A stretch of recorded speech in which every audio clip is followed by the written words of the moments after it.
여호와께서 이같이 명하시기를 너희 각 사람의 식양대로 이것을 거둘지니 곧 너희 인수대로 4명에 한 호멜씩 취하되 각 사람이 그 장막에 있는 자들을 위하여 취할지니라 섰느니라. 이스라엘 자손이 그가 취하였더니 그 거둔 것이 많기도 하고 적기도 하니 오멜로 되어본즉 많이 거둔 자도 남음이 없고 적게 거둔 자도 부족함이 없이 각기 식양대로 거두었더라. 모세가 이스라엘에게 이르기를 아무든지 아침까지 그것을 남겨두지 말라 하였으나 그들이 모세의 말을 청종치 아니하고 더러는 아침까지 두었더니 벌레가 생기고 냄새가 난지라 모세가 그들에게 노하니라. 아침에 메추라기, 참새와 같은 새 종류입니다. 메추라기라는 게 새 종류인데 또 철새의 일종이라고 그래요. 철새의 일종이고, 그리고 또 아침에는 작고 둥근데 서리같이 세미한 양식, 과자와 같이 비슷한 그런 떡을 아침에 이제 주어서 하나님께서 먹게 하신 겁니다. 그런데 문제는 아침에 이제 그 거둘 때에 식구가 5식구면 5호멜, 식구 하나에 한 호멜씩. 호멜이라는 것은 그 양을 재는 그런 하나의 단위입니다. 양을 재는 하나의 단위인데 그 한 호멜씩만 거두라 했는데 사람의 욕심이 어디 그래요? 어떤 사람은 좀 많이 거두고 어떤 사람은 적게 거두고 그렇게 했는데 아침에 일어나 보니까 적게 거둔 사람도 모자라는 것이 없고 많이 거둔 사람도 남은 것이 없이 됐는데 많이 거둔 사람은 아침이 되니까 그게 그 다음 날 보니까 그게 썩어가지고 구데기가 나오고 막 냄새가 진동하고 그래가지고 모세가 진노하는 그런 장면이 바로 오늘 지금 봉독해드린 말씀의 내용입니다. 하나님께서 그게 이 광야에서 주신 율법인데 절대 만나를 거둘 때에 아침에 거둘 때에 한 호멜씩 이상 거두지 말라. 그 일용할 양식이에요. 그날의 양식. 그 일용할 양식을 하나님이 매일같이 주실 거니까 절대 거두지 말라 했는데 안 믿어지니까 가서 거두어 오잖아요. 사람들이 막 자꾸만 그냥 하나님이 주시는 돈, 주시는 것으로 만족하고 살지를 못하고 그냥 욕심껏 쌓아놓으려고 하거든요. 쌓아놓으려고. 왜? 그래야 믿어지니까. 내일 돈 없으면 어떻게 해? 내일 돈 떨어지면. 그러니까 내일 돈 떨어져도 걱정이 없게. 그래서 이제 많은 돈을 쌓아놓고 살려고 한다고 말입니다. 그러나 하나님께서는 그러지 말고 그날 주는 것.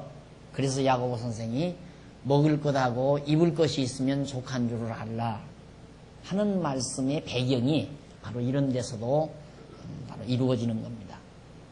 하나님 여호와가 살아계셔서 내 생애의 여정을 이끌어 가신다는 바로 이게 여정이거든요. 이스라엘 백성들 이 여정 정해져 있어요. 일평생 동안 살아갈 길이, 살아갈 여정이 다 확정되어 있다 이 말이에요.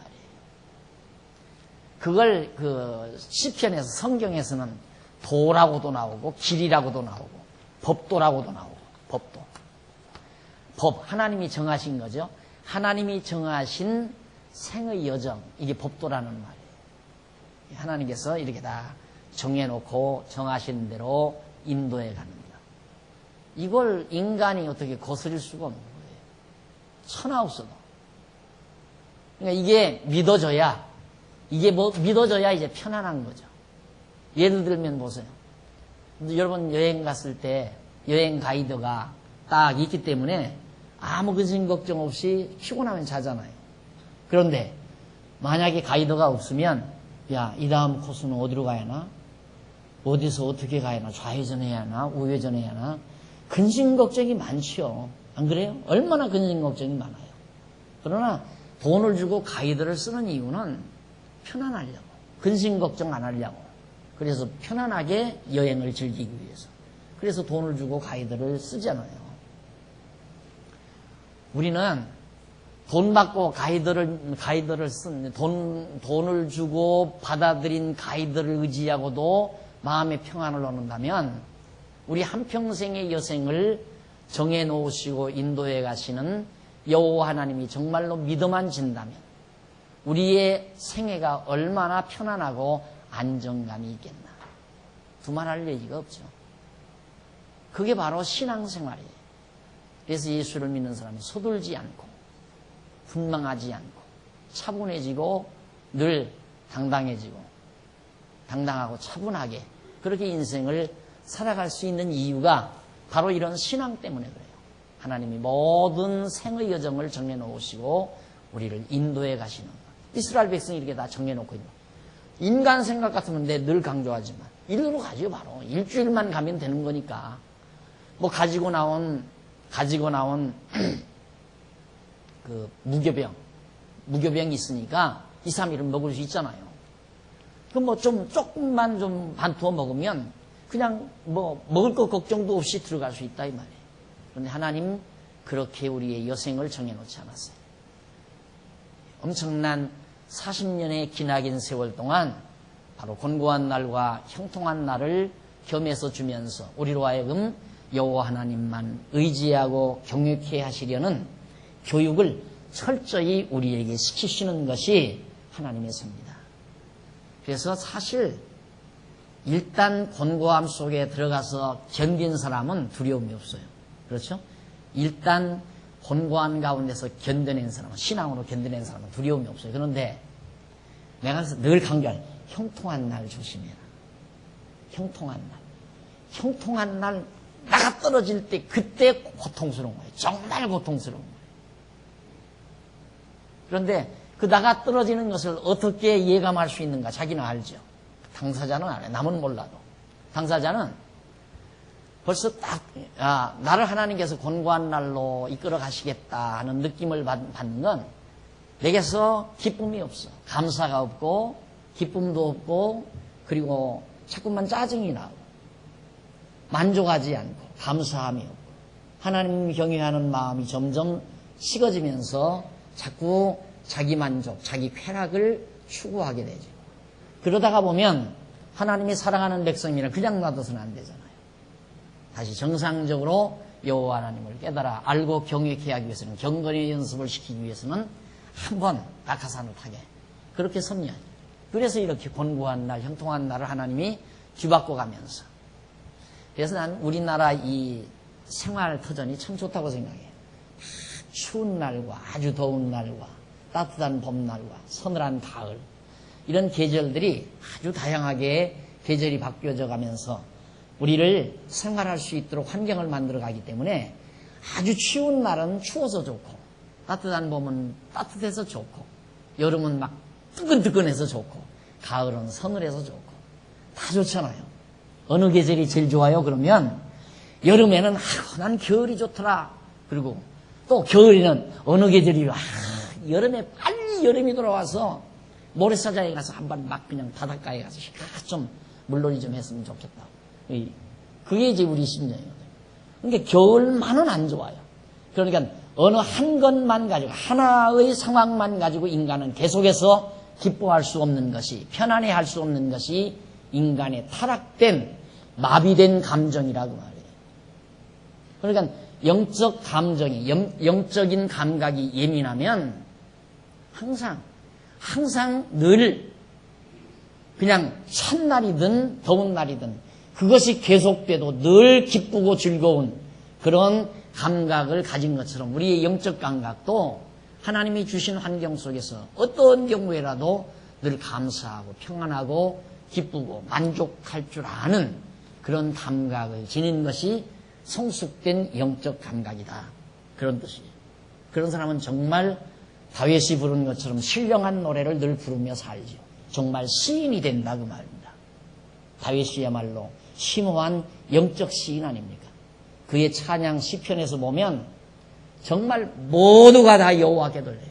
여호와의 권능, 여호와의 이름에 찬양을 글로로 다 돌려요. 자기가 왕위에 올라앉는 것도 여호와께, 자기가 곤고함을 당하는 순간도 여호와의 이름을 의지하고, 또 자기가 다시 한번 회복될 때도 여호와의 능력에 다 돌려가지고 이러든 저러든 간에 여호와를 경외하며 찬양하는 다윗의 모습은 참으로 우리들의 하나의 본이 되고, 다윗이 그렇듯이 우리도 그럴 수 있는 거예요. 다윗만이 그렇게 사는 게 아니에요. 우리도, 다윗도 똑같은 우리와 인간이에요. 성정을 가진 인간. 그렇기 때문에 우리도 다윗과 같은 아름다운 영적 신령한 시인으로서 모든 일에 여호와의 이름과 여호와의 권능을 찬양하며 살 수 있는 이런 성숙된 하나님의 사람으로 살아갈 수 있다 하는 것이 바로 우리 성도대학의 비전입니다. 여러분들의 비전이고, 이렇게 살아가기 위해서 여호와 하나님을 지금 우리들은 배워나가는 거예요. 그 다음 이제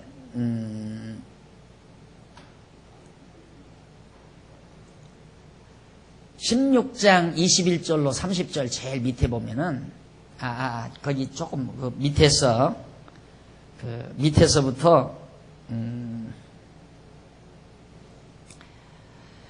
네 번째 줄, 그러니까 제6일에는 만나를 갑절을 두어 안식일에 쉬게 했다는 그 우쪽으로 네 번째 줄, 제일 밑에서부터는 다섯째 줄 뒷부분에 보시면, 사실 여호와께서 이스라엘 자손에게 하늘에서 양식을 내려주시는 섭리는 그가 후일에 하늘의 신령한 참 양식으로 예수 그리스도를 보내주실 것을 언약하시는 예표로서의 모형과 그림자적 계시섭니다 라는 말이 나와요.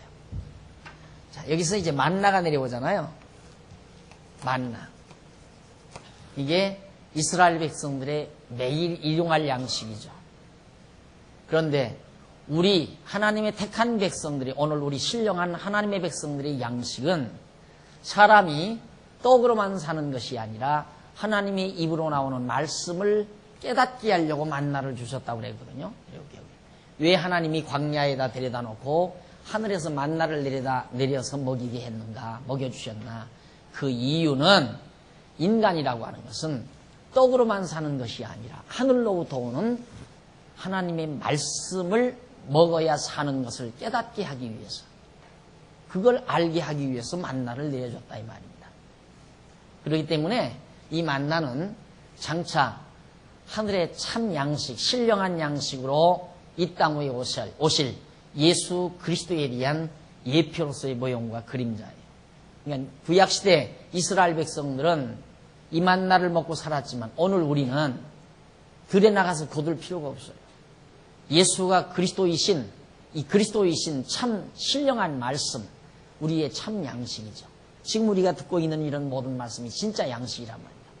이 양식을 먹어야 인간이 사는 줄을 깨닫게 하기 위해서 만나를 먹인 것처럼 우리도 이 양식 먹어야 살아요.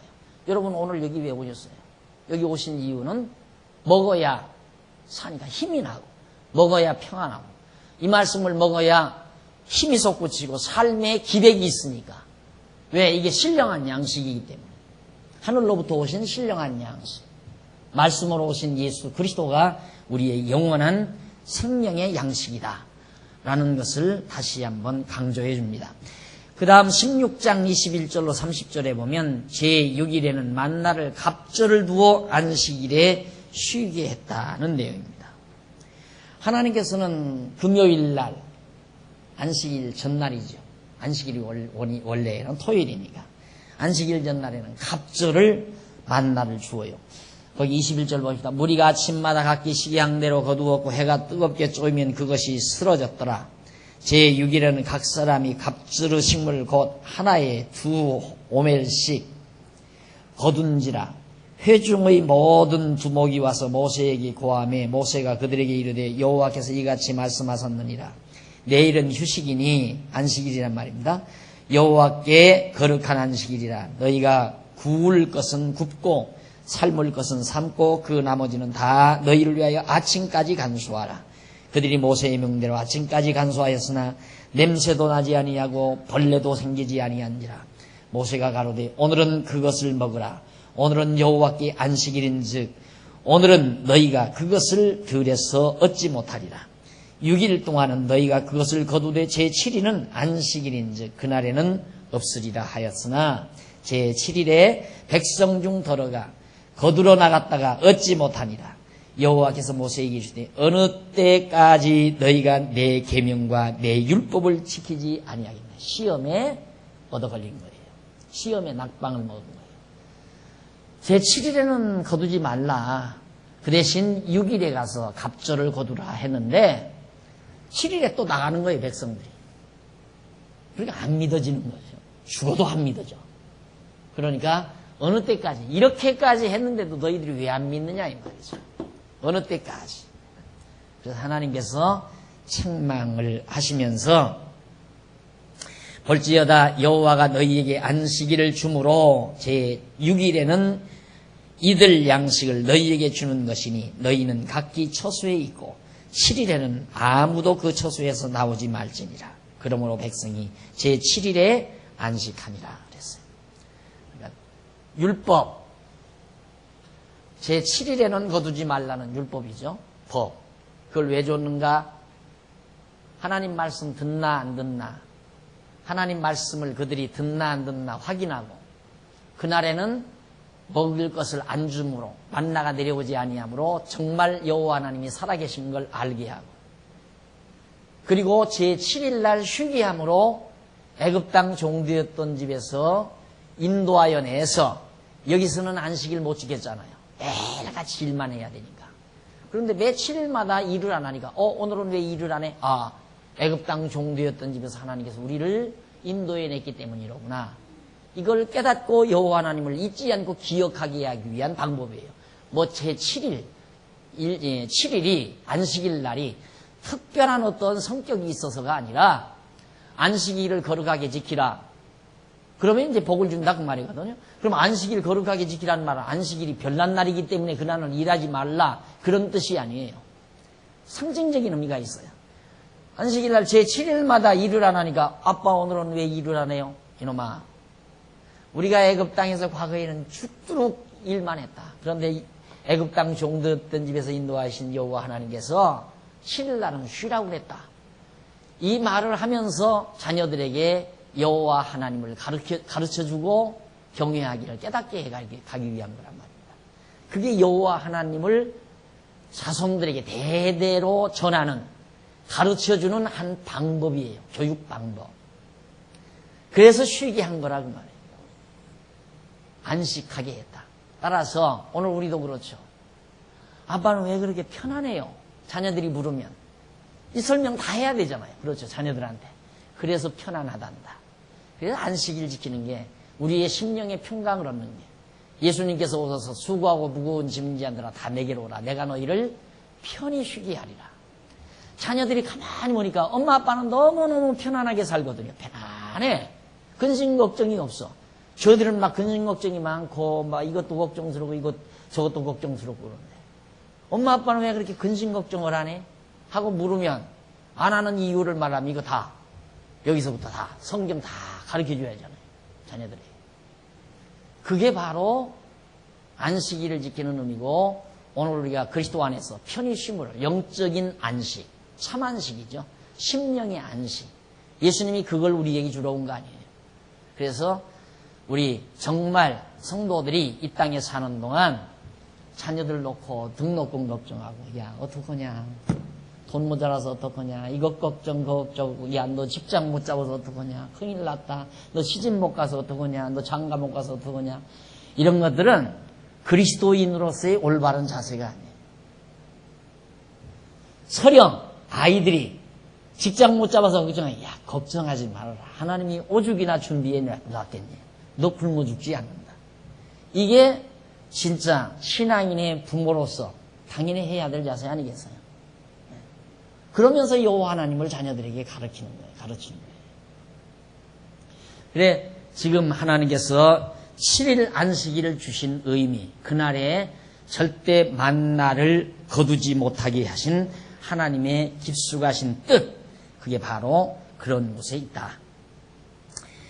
그러면서 16장 31절로 36절 보면 모세가 만나를 항아리에 넣어서 증거판 앞에 보관을 합니다. 자, 이스라엘 족속이 그 이름을 만나라 하였으며 그 떡의 이름을 갓시 같기도 하고 같고도 갓시 같고도 희고 맛은 꿀 섞은 과자 같았더라. 모세가 가로되 여호와께서 이같이 명하시기를 이것을 오멜에 채워서 너희 대대후손을 위하여 간수하라.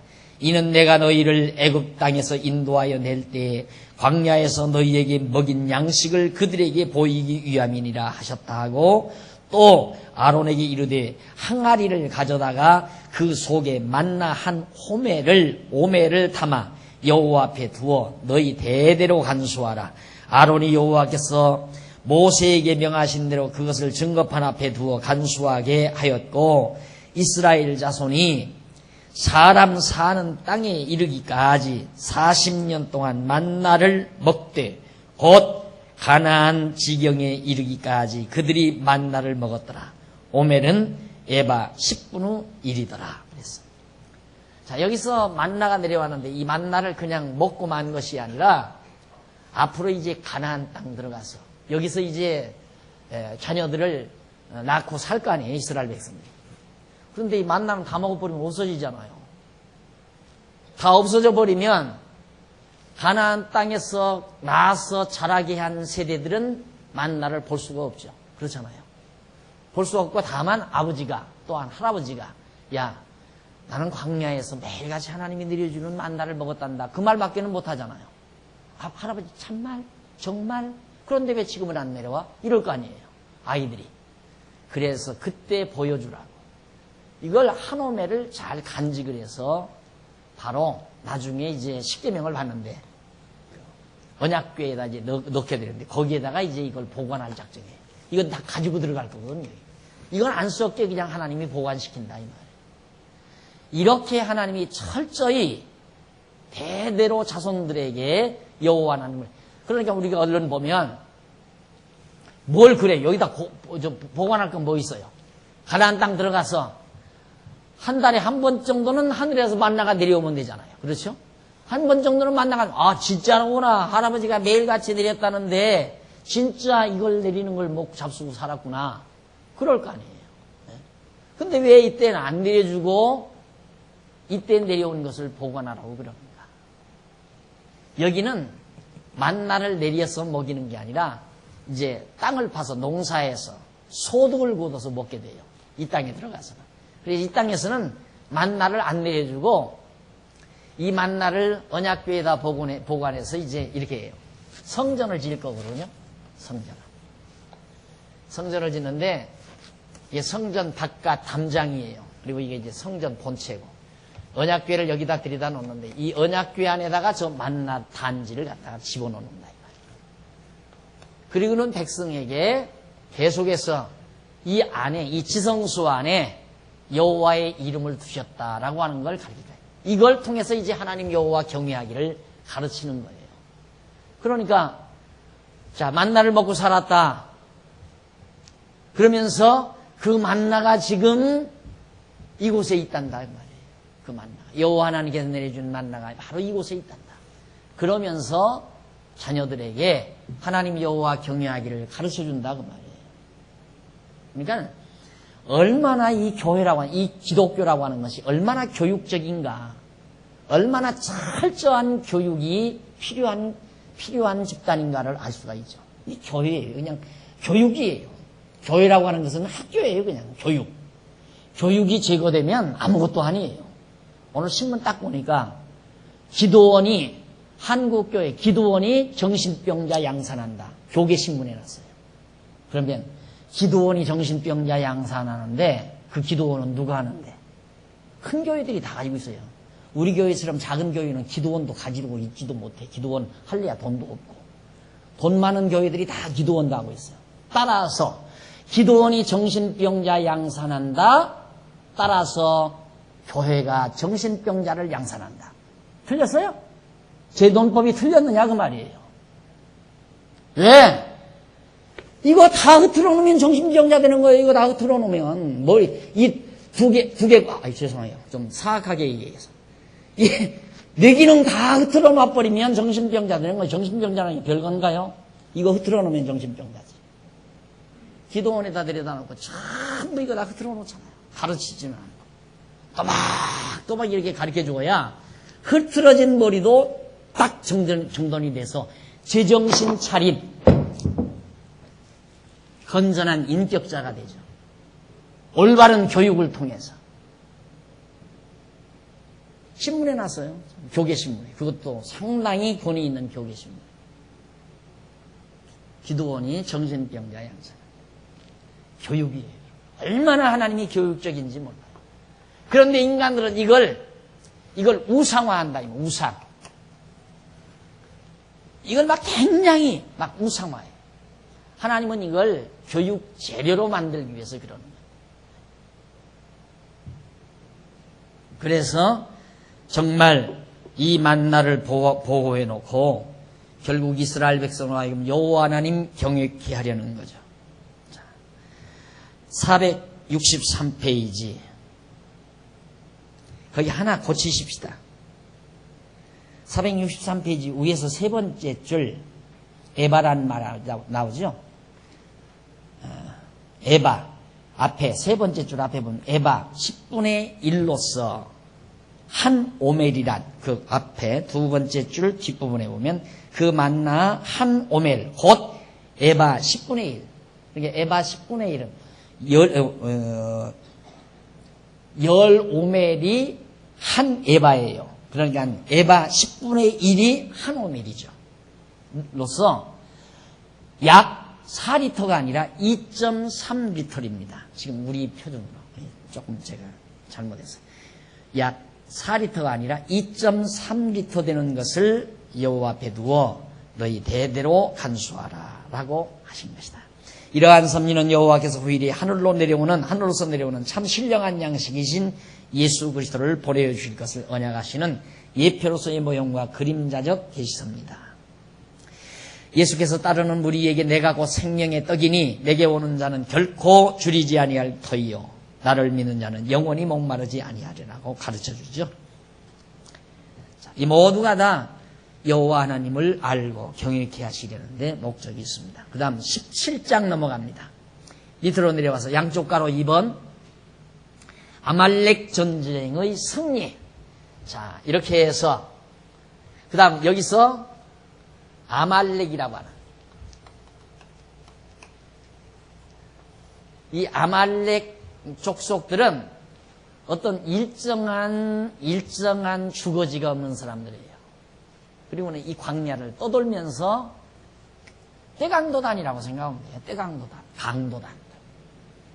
떠돌다가 현찮은 무리들을 만나면 덮쳐가지고 다 재물 뺏고 그런 자들이죠.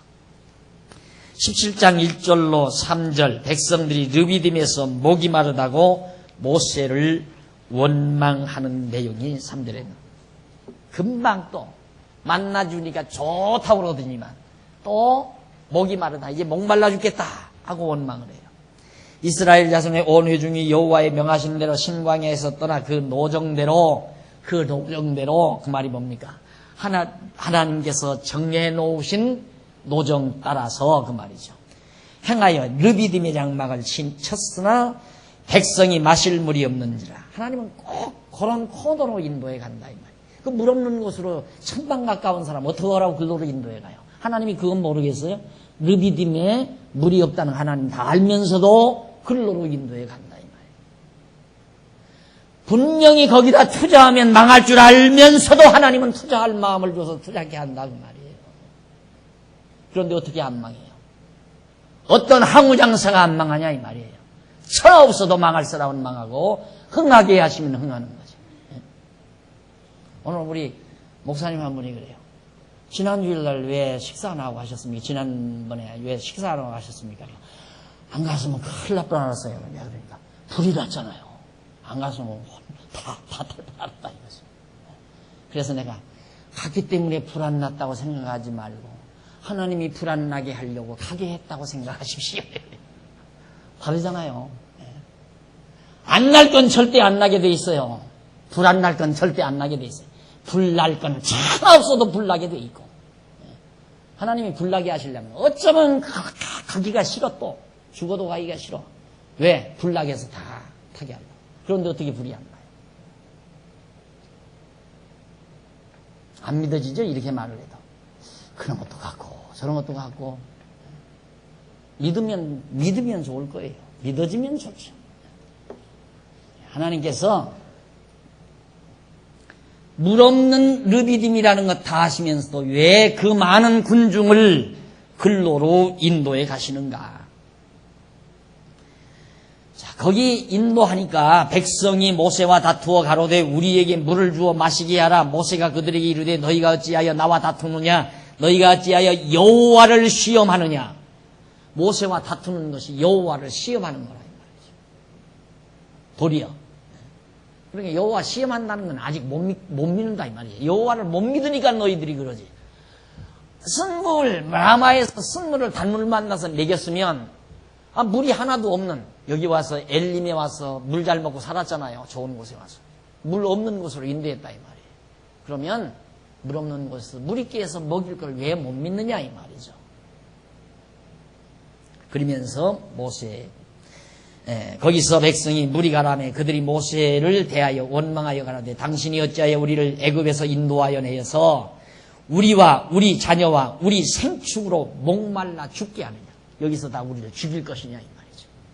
이것이 우리가 자주자주 삶의 과정에서 겪는 절망적 상황입니다. 야, 이제는 죽게 됐구나. 다 망하게 됐구나. 큰일 났다. 다 뿔뿔이 흩어지자 이런 절망적 상황을 우리들은 한 생을 사는 동안 겪을 때가 더러더러 있습니다. 이스라엘 백성도 역시 하나님께서 근로로 인도해 가시는 거라 이 말이에요. 죽이려고? 아니에요. 더 멋있는 백성을 만드시려고. 그게 믿어져야 돼요. 하나님께서 나를 완전히 망하게 하시려고 그러지 않는다 이 말이에요. 그래서 내가 한마디 단마디 표현으로 절망적 상황, 가장 절망적일 때가 가장 소망적인 때다. 모순이죠? 어떻게 보면 모순이죠?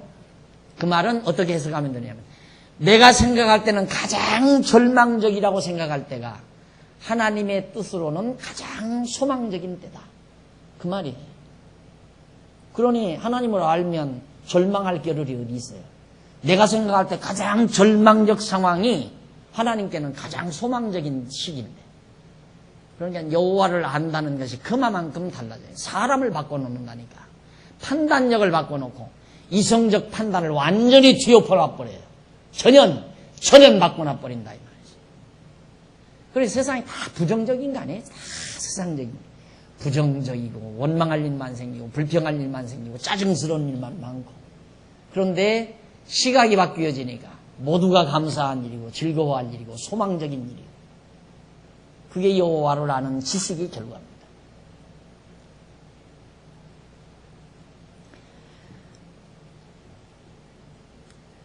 그래서 결국 하나님께서는 그처럼 우리 인간을 코너로 몰지만은 코너를 모는 이유는 다른 데 있다. 그 밑에서 한번 제일 밑에서부터 7째 줄 보세요. 7째 줄 앞부분에 보시면 따라서 언약자손의 원망은 여호와께 대한 불신앙에서 기인된 것이다. 그런데 여기서 한 가지 알아야 할 것은 여호와께서 그들을 왜 물 없는 광야로 인도하시는가라는 의문에 대한 해답이다. 그것은 여호와 하나님께서 그들에게 여호와 스스로의 권능의 영광을 드러내어 주어서 그들로 여호와를 알고 경외하게 하시려는 것이다. 막 목말라하게 했다가 물을 내어서 먹여주는 것은 물 잘 먹고 시원하게 잘 먹고 잘 살아라 그게 아니다 이 말이에요. 여호와의 권능의 영광을 보여주어서 여호와 하나님 알고 경외하며 살게 하시려는 것이 목적이 거기 있다 이 말이에요. 그런데 우리는 그럴 경우가 그렇지가 않잖아요. 어려움을 겪다가 막 좋은 환경이 되면 좋은 환경이 된 거기에 몰입이 돼요. 왜 이렇게 좋은 환경을 하나님이 주셨을까? 이렇게 접근을 해야 되거든요. 야, 좋은 환경이 됐다. 야, 돈도 많이 벌리고 사업도 잘 된다. 왜 그럴까? 이렇게 접근해야 돼요. 이게 지혜자예요. 왜 하나님이 이렇게 형통케 하실까? 그런데 어리석은 자는 어떻게 할까? 이렇게 적어요. 방법을 찾아요. 야, 어떻게 신바람 나게 살까? 방법. 이게 이제 자기를 미련하게 만드는 방법. 아, 하나님께서 왜 나에게 건강을 주셨을까? 이렇게 생각을 해야 지혜자거든요. 그런데 야, 건강하다. 어떻게 할까? 놀러 다니자. 쾌락을 누리자. 그거밖에 생각 못 하잖아요.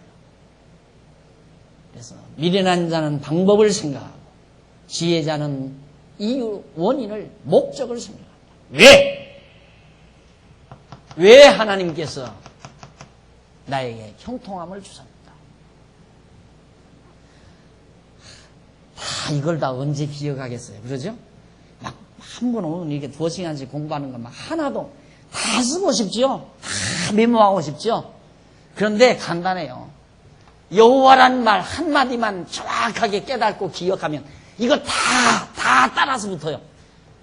감자둥치, 감자덩굴 하나 딱 붙들고 막 우수우수 하니 감자들이 막 따라오는 것처럼 다 외울 것 없어요. 그냥 듣고 여호와 하나님만 잘 경외하는 거 배우면 왜, 어떻게 이런 거 다 기억나요. 다 생각나고 다 판별이 서지고.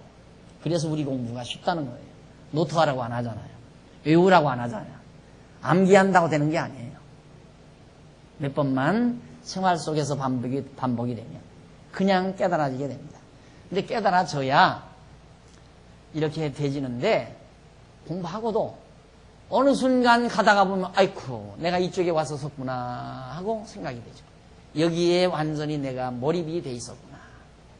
지혜자는 계속해서 하나님께서 왜 나를 이런 형통한 상황을 줬을까?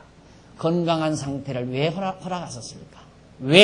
이거 생각하면 간단하잖아요. 여호와 하나님 경외하며 살게 하시려고.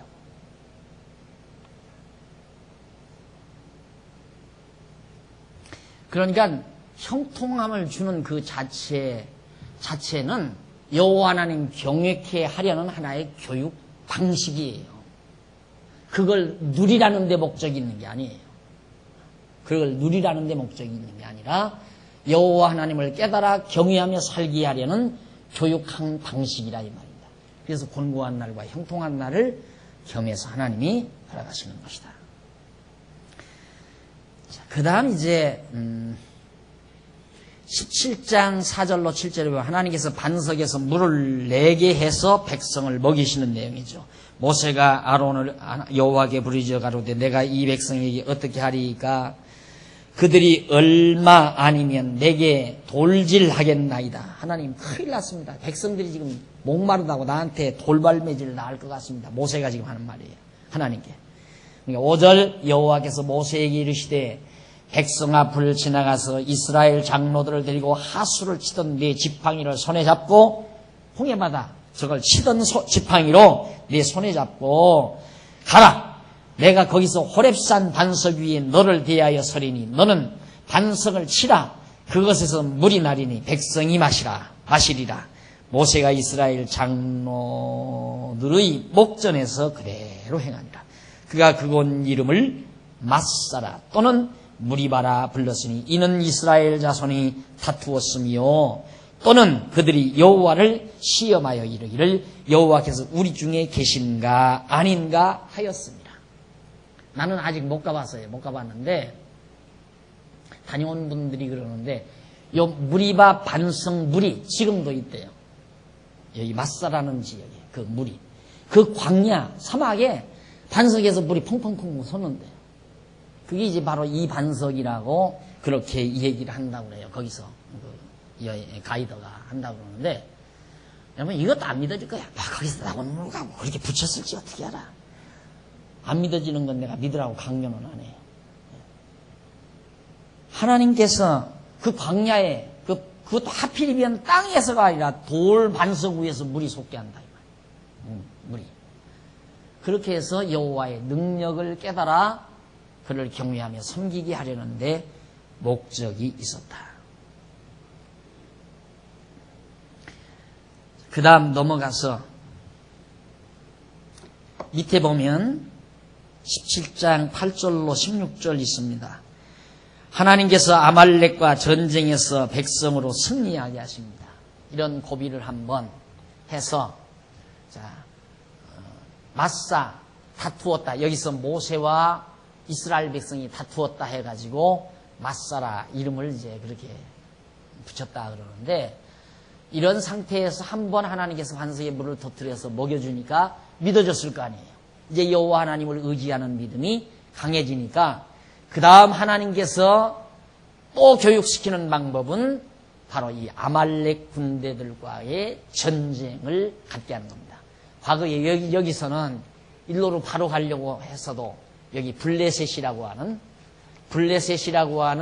백성들 때문에, 사악한 백성들 때문에 일로로 가다가 이들 때문에 돌아선다고 했잖아요. 근데 하나님께서는 이쪽으로 깊숙이, 여보세요, 얼마나 교육장소가 좋은가, 이렇게 싹 코너에다가 딱 박아놓고 어디로도 도망 못하게, 꼼짝 못하게, 애굽으로도 돌아가지 못하게 만들어놓고 아말렉 군대들이 도전하도록 하나님께서 역사. 이게 하나님의 교육 방법이에요. 제가 학교 다닐 때 어느 선배 여학생이 하나 있었는데, 그 여학생이 큰딸이고 자기 남동생이 하나 있었대요. 남동생이 있었는데, 아버지가 돈이 좀 있었는데, 걱정을 해요, 동생을. 그래서 왜 그러냐니까, 동생이 지금 어느 철공소에 가서 막 이 겨울날인데, 막 겨울에 그 철공소에 가서 막 기름 닦고 일을 한다 이거예요. 근데 아버지 부자인데 왜 그러냐 그러니까, 우리 아버지가 아들을 친구가 경영하는 철공소에 취직을 시켰다 이거예요. 취직을 시키면서 아버지가 그 친구에게 돈 조금씩만 줘라. 그리고 아주 고된 일, 하기 힘든 일 막 시키라고 그랬대요. 그러니까 아들 녀석은 그것도 모르고 뭐 주인이 하라는 대로 하려니까 얼마나 막 손이 얼어 터지고, 그 막 추운 날 기름 걸려가지고 그 막 다 닦고 그러니까 얼마나 손이 막 시리고 다 막 터져서, 그걸 보니까 불쌍해 죽겠다 이거예요. 자기 동생이 그런 거, 남동생이.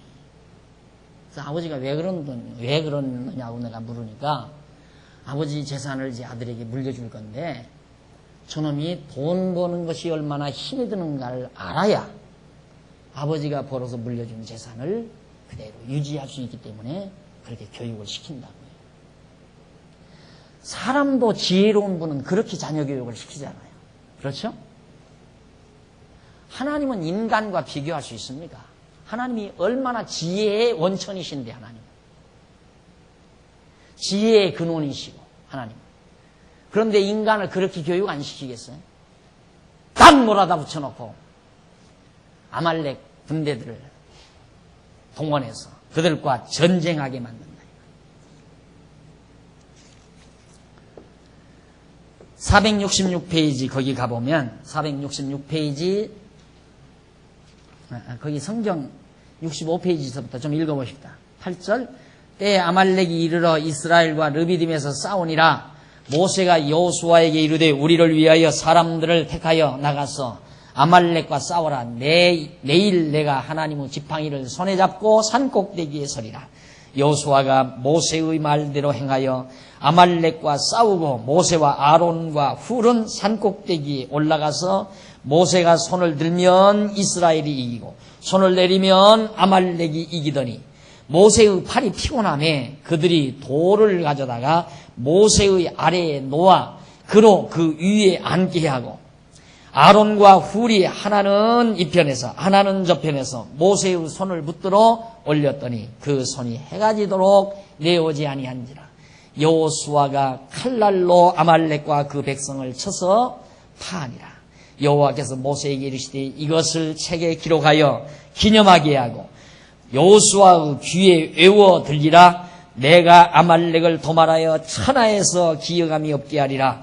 모세가 단을 쌓고 그 이름을 여호와 니시, 여호와께서 이기시다, 여호와 기 니시라 하고 가로되 여호와께서 명하시기를 여호와가 아말렉으로 더불어 대대로 싸우리라 하셨다 하였더라. 자, 아말렉이 쳐들어오게 만들어 놓고 싸우는데 어떻게? 모세가 이렇게 팔을 들면 싸움에서 여호수아가 장군인데 싸움에서 여호수아가 이겨요. 이스라엘이 백성이 이겨요. 팔만 내렸다 하면 패배하는 거예요. 그러니까 너무 오래 들고 있으니까 팔이 아프잖아요. 그러니까 양쪽에 막 돌을 갖다 고여놓고 앉아서 이렇게 양쪽에서 아론과 훌이 모세의 팔을 이렇게 들고 있었어요. 그래서 급기야 전쟁에서 이긴 거예요. 아말렉을 다 도말했다. 그러면서 하나님께서 여호와께서 모세에게 이걸 기록을 해서 애대로 알게 하라고 말해요. 이런 사실을. 왜? 여호와 하나님이 이기게 해주셨다는 걸 깨닫고 여호와 하나님 경외하기를 배우게 하려고 깨닫게 하려고 그거죠. 단 그건데 이걸 아마 여러분 일반 교회 다니시면서 이거 아마 귀가 닳도록 들었을 거예요. 부흥사가 오면 다른 데서 목사가 오면 이제 반드시 이 설교 대부분 해요. 여기 설교라. 목사 도와줘라 이 말이에요. 목사는 모세니까 장로님들이 양쪽에서 목사 철저히 도와줘라. 그래야 승리가 온다. 그러니까 어떻게 방법을 찾는 거죠. 왜 그렇게 하셨는가를 찾는 게 아니라 성경에서 사는 방법, 부흥의 방법, 성공하는 방법, 승리하는 방법을 찾는다 이 말이에요. 하나님께서 왜 그렇게 하셨는가를 따지고 묻고 들어가는 것이 아니라. 많은 사람들이 저한테 그래요. 처음 만나면 꼭 묻는 말이에요. 목사님은 어떻게 그렇게 성경을 깨달았습니까? 라고 물어요. 간단해요. 일로로 가지 않고 일로로 간 거예요. 하나님이 왜 이렇게 했을까? 왜 이런 말씀을 했나? 이렇게 접근을 했어요. 처음에 청소년 때는 이걸 접근을 했죠. 내가 어떻게 살까? 하나님 앞에서 어떻게 살아야 성자가 될까? 하나님 앞에서 어떻게 살아야 축복을 받을까? 어떻게로 접근을 하다 보니까 좌절, 절망, 고민, 고통, 이루 말할 수 없는 정말 안타까움을, 영적 고민과 갈등을 많이 겪었는데 그 뒤로 왜 하나님이 이런 말씀을 했나? 성경에 왜 이런 말씀을 기록했을까? 왜로 접근하니까 그 다음부터 눈 떠가지고 보여주기 싫은데 접근만 정확하게 하면 그냥 쭉 빠져나가게 돼 있어요. 터널도 그렇잖아요. 터널. 올바른 방향만 잡아서 접근하면 터널도 쫙 뚫려지게 돼 있어요. 그런데 엉뚱한 곳으로 접근해 놓으니까 암벽을 만나고 암벽 만나니까 뚫으라고 뚫면 뚫을수록 더 힘들죠. 이제. 그래서 예수 믿기가 힘든 이유가 어떻게로 접근해서 믿으니 어떻게 믿어야 되나? 어떻게 살아야 되나? 어떻게 해야 복받나? 전부 이쪽으로 설교도 그쪽으로 하고 배우는 것도 그쪽으로 배우고 성도들의 관심도 여기에 있고 이러니까 예수 믿기가 힘들고 고달픈 거예요. 제가 여러분들에게 말씀드려요. 왜 하나님이 그렇게 말씀하셨나? 왜 이런 표적을 행하셨을까? 왜 이렇게 이쪽으로 인도하셨는가? 이 천부관이 왜 이렇게 인도하셨나? 왜 일로로 안 가고 왜 이렇게 인도하셨나? 이제 방법을 찾으면 어떻게 할까? 가까운 데로 가지 말고 먼 데로 가라. 그러고 가르쳐야 할 거 아니에요. 가까운 데로 가지 말고 먼 데로 가라. 간단해요. 아주 간단한 거예요.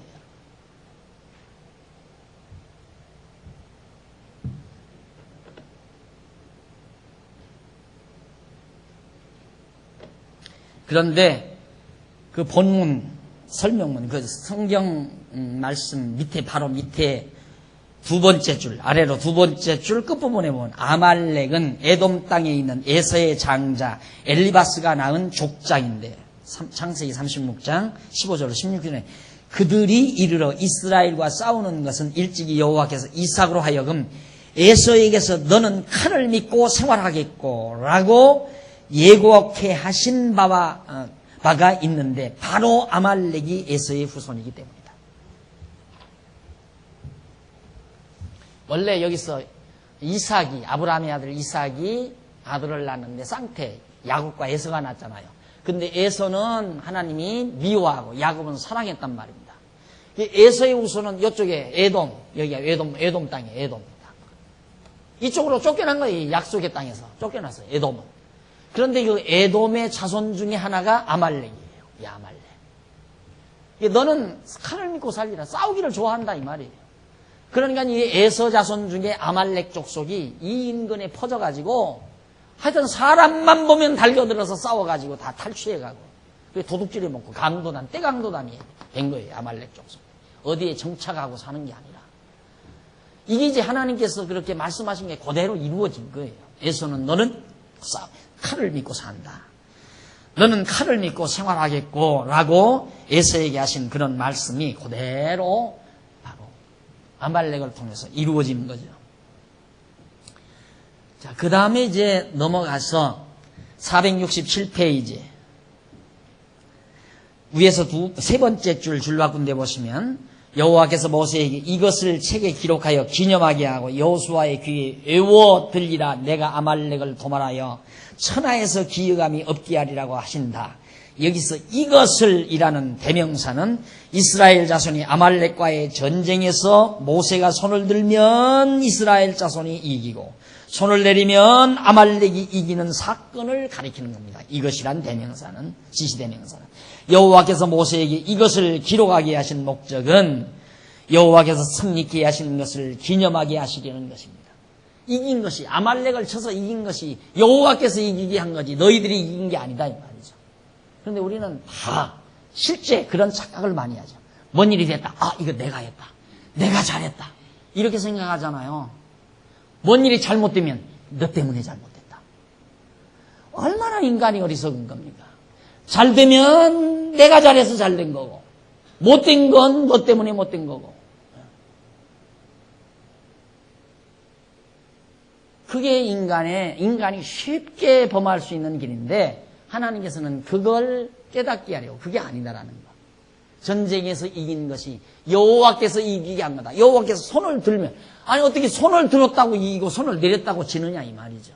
그게 여호와께서 당신을 알려주는 방법이에요. 손을 들면 이기게 하면 여호와의 말씀대로 되지니까 아 여호와께서 이기는 거구나. 손을 내리면 진다. 그게 손을 내리니까 지니까 아 진짜 여호와의 말씀대로 손을 내리니까 지는구나. 이걸 보고 아 정말 이 전쟁의 승리는 여호와께로 말미암은 것이다. 이걸 깨닫게 하기 위해서 이걸 기록해 두라고 말이죠. 왜 그랬을까? 왜 손을 들게 했을까? 그리고 왜 그것을 기록하게 했을까? 왜안이 전부 왜로 접근해요. 왜? 원래 학문이란 왜를 찾는 것이지 어떻게를 찾는 게 아니에요. 학문을 하는 것은 접근을 왜로 하는 것이지 어떻게로 하는 게 아니에요. 적어도 최고의 학문, 이 신학이라고 하는 최고의 학문. 정말 철학은 신학의 신인데 이런 최고의 학문 신학을 하는 데 있어서 왜로 접근 안 해서 되겠어요? 왜 그랬을까? 왜 그렇게 하라고 했을까? 왜? 정확하게 답 들어야죠. 확실하고 분명하게. 자, 그 다음 467페이지 밑에 중간쯤 보시면 양쪽 가로 3번 나와요. 회중의 대열을 정비합니다. 자, 여기서 이제 전쟁에 승리를 해놓고 승리했죠? 승리하게 해놓고 자 보세요. 꼭 그러죠? 자 원망하고 기뻐하고 원망하고 기뻐하고 원망하고 기뻐하고 원망하고 기뻐하고 꼭 그래요. 권고한 날과 행동한 날. 그래 놓고는 이제 어떻게 대열을 정비해요. 어떻게 하려고? 일로로 가야 하잖아요. 그렇죠? 쫙 전부 이스라엘 백성들 너는 어디 쓰고 너는 어디 쓰고 너는 어디 쓰고 어느 족속은 어느 편에 쓰고 어느 족속은 누구 뒤에 쓰고 이게 전부 대열을 하나님께서 정비해서 이제는 어디를 향하여 약속의 땅 가나안을 향해서 전진해 가기 위한 준비를 서두르는 것이 18장에 소개되고 있습니다. 이 내용은 우리 다음 시간에 우리 같이 만나서 또 공부하도록 하고 벌써 시간이 다 됐네요. 기도하십시다. 긍휼과 자비가 많으신 하나님 아버지, 은혜와 사랑을 진심으로 감사드립니다.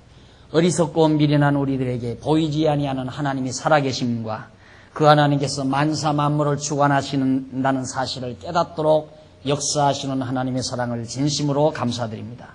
아버지 하나님, 이모로 저모로 곤고한 날과 형통한 날을 통하여 여호와 하나님 경외하기를 깨닫게 하시고 배우게 하시는 하나님의 사랑, 우리 오늘 이 한 시간도 깊숙이 깨달았습니다. 우리 험악한 광야와 같은 세상 사는 동안 좌절하지 말게 하시고 절망하지 말게 하시고 원망하지 말게 하시고 모든 일에 감사하며 사는 슬기로운 백성들로 성장하도록 주님 인도해 주시옵소서. 우리 남은 여생 모든 여정을 정해놓으시고 이끌어가시는 여호와 하나님도 믿어지게 하소서. 모든 범사 주께 맡기고 근심 걱정 일랑 다 덮어버리고 하나님 의지하고 당당하게 하나님 앞에서 살아가는 슬기로운 종들로 삼아주시옵시기를 간절히 소원합니다. 오늘 또 선한 일에 동참한 사랑하는 귀한 종들, 연보에 동참한 손길이나 참여하지 못한 손길 위에 하나님께서 함께 하셔서 땅 위에 사는 동안 예비된 선한 일에 열정을 다하는 슬기로운 하나님의 백성들 되도록 인도해 주시옵소서. 예수님의 이름으로 기도드립니다. 아멘.